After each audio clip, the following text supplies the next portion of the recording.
ഞാൻ അദ്ദേഹത്തോട് ഇടതുപക്ഷത്തിന്റെ രാഷ്ട്രീയം എന്താണ് എന്നുള്ളതിനെ കുറിച്ചിട്ട് പാർട്ടി ക്ലാസ്സിലെ ചോദ്യമൊന്നുമല്ല ചോദിച്ചത്. ഞാൻ പറഞ്ഞത് അയ്യപ്പ സംഗമത്തിനകത്ത് വന്നിരിക്കുന്ന ആൾക്കാർക്ക് വേണ്ടിയിട്ട് ഇത്രയും 37 ലക്ഷത്തിന് മുകളിൽ ഹോട്ടൽ ബില്ല് കൊടുത്തുകൊണ്ടുള്ള ഈ കൊള്ള, ഇതിന്റെ പുറകിൽ എന്ത് ഇടതുപക്ഷ രാഷ്ട്രീയമാണ് അവർ മുമ്പോട്ട് വെക്കുന്നതെന്നാണ് ചോദിച്ചത്.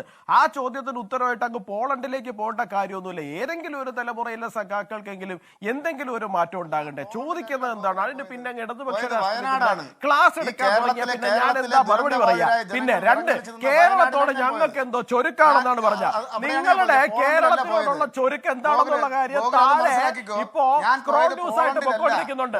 കൊല്ലത്ത് ESI ആശുപത്രി അനുവദിക്കപ്പെട്ടപ്പോ ആ ആശുപത്രി വരാതിരിക്കാൻ വേണ്ടിയിട്ട് മൂന്നാംകിട രാഷ്ട്രീയം കളിച്ച ആൾക്കാരാണ് നിങ്ങളുടെ ഇടതുപക്ഷ സർക്കാര്. നിങ്ങളുടെ ഇടതുപക്ഷ സർക്കാര് വെറും മൂന്നാംകിട രാഷ്ട്രീയം കളിച്ചതിന്റെ ഭാഗമായിട്ടാണ് കൊല്ലത്ത് സാധാരണക്കാർക്ക് ഗുണത്തിൽ വരേണ്ടിയിരുന്ന ഒരു ESI മെഡിക്കൽ കോളേജ് നിലവിലെ കേരളത്തിന് നഷ്ടപ്പെട്ടിരിക്കുന്നത്.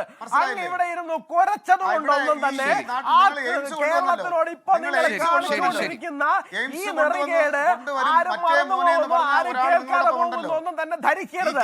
ലോകത്തെവിടെയായാലും ഏത് സമയത്തും 24 വാർത്തകളും ഓഗ്മെന്റഡ് റിയാലിറ്റി പാക്കേജുകളും എക്സ്പ്ലെയിനറുകളും വിശദമായി കാണാൻ ഞങ്ങളുടെ യൂട്യൂബ് ചാനൽ നിങ്ങൾക്ക് സബ്സ്ക്രൈബ് ചെയ്യാം.